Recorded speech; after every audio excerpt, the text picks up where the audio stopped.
This is the D Word Podcast and episode 2.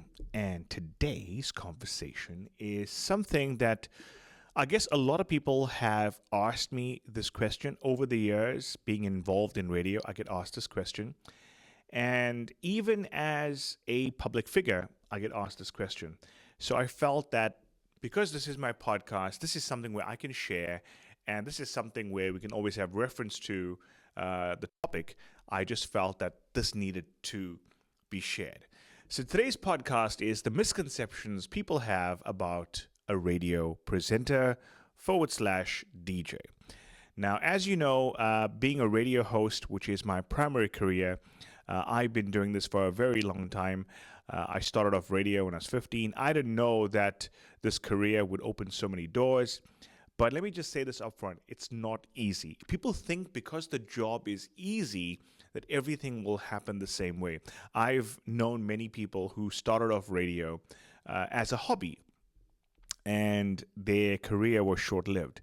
The career is like any other career. It doesn't have the degree or accolades like most big careers demand you have, but it does require an X factor. And from the first time I did a radio show, I was always told that you have to be interesting. You have to have a cool personality. And I've got a list of things that people get wrong about the career. And I felt that this podcast was fun. And I always have spoken this sometimes on my radio show or even in conversations to people, whoever has asked me this. So there's no script in front of me. I'm just going to share with you some of the misconceptions people have about radio hosts or / DJ. So, what is the biggest one? The biggest one, I think, is identifying that the career of broadcasting is actually a very lucrative career. And if you know how to reinvent yourself and you know how to keep on evolving with the times we're in, you could have a very illustrious career. And a lot of people don't know that radio is all about reinvention. Radio is all about continuously pushing beyond. Now, this is the question that people ask, right? Is radio a real job? This cannot be a real job. And I do get why people ask the question, because people are not educated on the career. That is why they ask the question. So let me answer the question, and then I will elaborate on the answer. Firstly, it is a real job, a real career. It is a very demanding career, and it is a career like any other job title.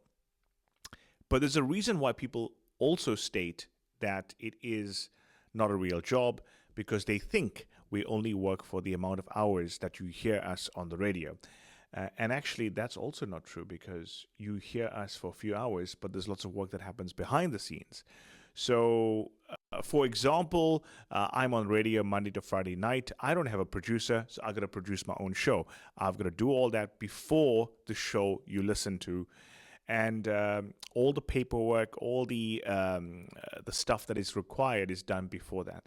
Friday night show, which is a 3-hour mix show, that entire show takes about 7 hours overall to do. So even though you hear it for 3 hours, lots of editing, lots of paperwork, all the songs we put out has to be jotted down and submitted, because all the songs we play, if we get audited, we have to pay a royalty for every song we play. So lots of stuff involved there. Yet again, people don't know that. Now, let me just hover on the point once again. People always state that radio is not a real career. And I did state that people don't know much about the career. And I think because people think it doesn't have the status or the journey that one has to take like most careers, that they feel it doesn't have a respectful pay or respectful life. And that is where they're wrong in every way. I didn't start off my life with any inheritance. I pretty much didn't have anything when I started off radio. I hustled from the bottom, took public transport for years, saved money by God's grace, bought different things. And everything I have in my life is owed to radio. So I think that radio being a real career, I'm an example of that radio is a real career in every way. So that is the first misconception that people have, that radio is not a real career. Now, there's a forward slash I made there at the start. I said radio host forward slash DJ. And the DJ part, I have to explain this a little bit. Um, Being a DJ is very different from being a radio host. A radio host involves personality, it involves a little bit of intellect, maybe a voice. I don't think the voice thing is important anymore, but if you have that, it's a bonus. And it's not just about back announcing song names, it's about being interesting. And we are in the era now where the more interesting you are, the more you will trump being on radio to anybody. Radio doesn't require a degree, but radio does require talent. And we have people in radio who scout talent and then they nurture them from that. And that's a lot of people who say, I want to try radio. Don't try it if you don't love it. Try it because you want to do this. So let's just put this into context. Radio is on air. Being a DJ is nothing related to being on air. However, it is part of being a radio personality. So in other words, if you are a radio personality, you can dictate much more being a DJ who plays out there. Now remember, we don't go and play out every weekend. And even if radio guys go and play somewhere, we only play for an hour. Another misconception that people have, that we're going to go there the whole night and sit the whole night. So radio DJs, the guys who are also DJs that also present on the radio, they command much more than just a DJ at a club. You notice that radio hosts always are headliners whenever there's big events.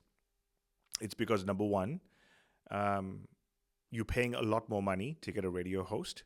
And two, a radio host brings people to a venue. So that is just the way it is. A radio host will, and it's a guarantee. And we don't play for longer than an hour. I'm grateful to God. I am one of the very few radio hosts that can do radio from a personality side and can also mix from the DJing side. So when both go together, it actually benefits the brand of Deon growing and getting different audiences. So when you're on radio, you get a different audience. When you are playing at an event, you have a different audience. But if both combine, it actually helps you expand your portfolio as a brand.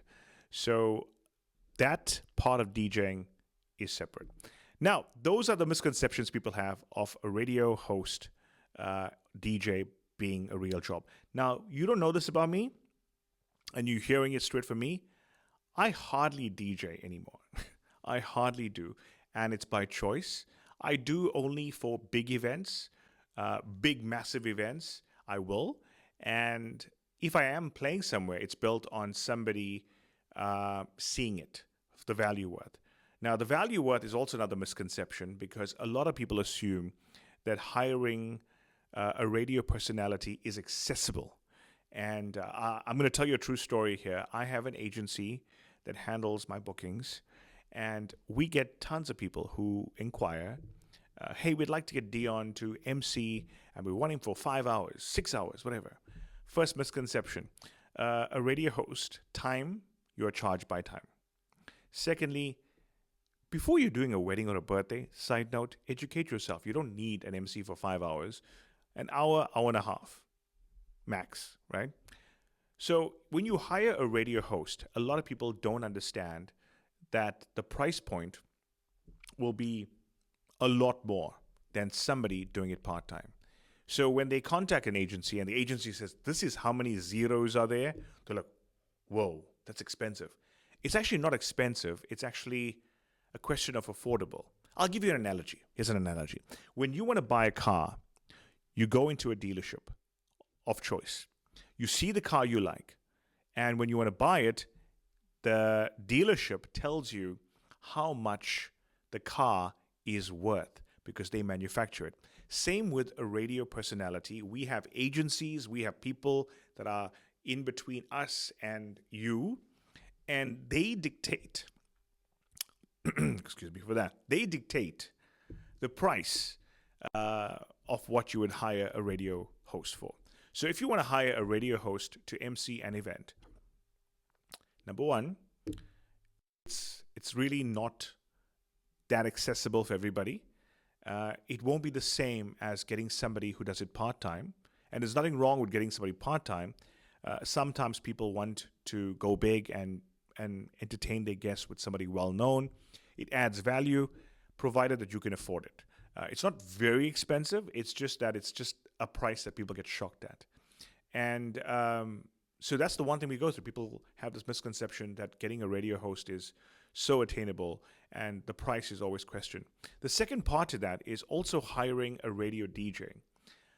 I mentioned this moments ago that I don't play every weekend and I play once in a while or big events. And even if I do, I only play for an hour.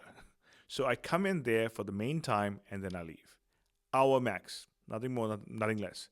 So misconception as well with the time we spend. And also that's also something that people get shocked at. I hardly DJ for private events. Hardly. I only DJ at corporate events because they want to spend that kind of money, and events, big events. Some of the events that happen that you don't see me at, it's obviously built on whether the person wants to pay for the price or not. But that's not set by me. That's set by my agency. They set the fee. And most radio personalities are pretty much the same price range. So that's another misconception. I know these are sounding weird, but I felt that I needed to share this because a lot of people get them wrong, especially the big one I told you about, the radio being a real career, a real job, and the misconceptions about the fun we have with our career. I think that this is something that needed to be said as well. And being on radio is fun. And I think when people look at radio as you being fun, they think it cannot be real. But if you are passionate about what you do, and I'm passionate about radio, this is all I do, and I love what I do. I'm always a radio host, and I always got stigmatized as this guy who's the party DJ. I hate partying. I don't go to clubs. I don't go hang out anywhere with this partying. The first time I went to a club was the first time I played at a club. Yes. And if I'm not playing at a club, I won't be near a club. That's just the way it is, right? And if I remember correctly, a lot of people assume that I'm a party person. I'm like, no, I'm not. I'm far from it. Even though I have done a show on radio for years where I've done a mix show, I'm the party creator, but I'm not the person who's the party animal, if you get what I mean. So that's the misconception I'm clearing out here, that I am a radio host. I am a person who loves radio. I love entertaining people. And if I've taken people from radio, met them at an event, and partied with creating the music, I'm grateful for that. So the misconception is that obviously I'm a person that doesn't really like that kind of vibe scene. I'm not a person who goes to clubs. I'm just not. Never was. But that's another misconception that is out there. Now, being on radio, and if you are an aspiring radio host, you want to pay attention to what I'm going to share. If you want to excel in this game, rule one is build your brand. Your brand is used outside what you are known for. So I'm known for being on radio, but I have a few pillars of what I do. So number one, if you didn't know this, and I'm going to say this according to preference. Number one, I'm on radio. Number two, I am a car journalist / reviewer. I'm not a journalist. Let me take that back. I'm not a car journalist. I'm a car reviewer. And if you didn't know this, in 2012, I worked at Ignition TV till I think 2 years back. And I got a job at Ignition TV, and I upset a lot of journalists because I didn't study journalism and I got a car show. And the reason why I got it is because the way I delivered the car content was relevant to the people. And when I started doing car stuff, I managed to get a lot of stuff from car manufacturers. So car manufacturers give me cars. I'm not linked to any car dealership unless they pay me for a post, which I do. But I don't. All the cars I get from the manufacturers, they all have GP number plates. I get them for a week. I test drive it. I talk about it on the radio and see what I've done. I've taken cars, made it on social media, and I've also brought it to my radio because it's connected with whatever I do. So even though I'm Deon, the radio guy, I'm also a car guy. That's number two. And I managed to bring that back to radio, right? So if you didn't know that, now you do. But with the car game, I think that a lot of people don't understand that it's not easy as well. It took me years to get that, but it's the second part of what I do. So first is radio, two is being a car reviewer, three is an MC. I'm doing a lot of MC work, and a lot of brands use me for corporate events, and I enjoy it. The fourth thing I do is I'm an influencer in a small way. Brands sometimes would ask me to talk about them, and I do that. You mostly see this on my Instagram and a little bit on my TikTok. And yeah, that's what I do. And then the fifth thing I do is now and again, I drop a DJ set if there's an event. But I've picked my events carefully. I don't want to be known as that DJ who just plays that. I'm trying to be versatile, or as many people call it, an open format DJ, which means I'm going to be playing different kinds of music, but you're going to see me at different places. So that is also something that I'm in the process of doing. So you only find me at key events, but it's not important to me. DJing is, in a small way, it was a big part of what I did all my life. But now, as you get older, your priorities change. And I rather pick big events, play there, and the ones that are willing to hire me. Right, that's it. So that's pretty much that. There was another theory of what misconception people have about radio personalities, and I can speak for myself. A lot of people assume about me that there's lots of sponsorships involved in radio. You are wrong. I don't have any sponsorships. Right now, in July 2023, I have zero sponsorships. The last sponsorship I had was a car sponsorship, and that was in 2014. That was a long time ago, 9 years ago. And people assume you're sponsored. I'm like, no, how can you say that? Everything I have in my life, I work hard for, just like anybody else. So how can you say it's sponsored? It's just an assumption. So no sponsorship. However, there are people in media who do get sponsors, and that's built on brands coming to them and doing stuff in relation to what they feel fits with them. So not all radio personalities have sponsors. As I mentioned, I don't have any sponsors. The only sponsorship I had a couple of years back was a car sponsorship. But if it does change, it's small, but we don't get freebies. Well, I certainly don't get freebies. And it's a misconception. So I hope that this podcast is giving you some insight. It wasn't built as just a rant. It was just built on sharing. Whenever I go live on TikTok, one of the biggest questions I get asked are some of the questions that I've mentioned here today on my podcast. And my podcast is meant to be fun because I can't go on radio and speak for the amount of time I've done. We have some limits there. Now I'm going to give you a bonus misconception, and that is that people think that radio is easy or simple or anybody can do it. Wrong. Wrong. When you apply to be on radio, or if you do, you have to do many things in the criteria. It has to be checked.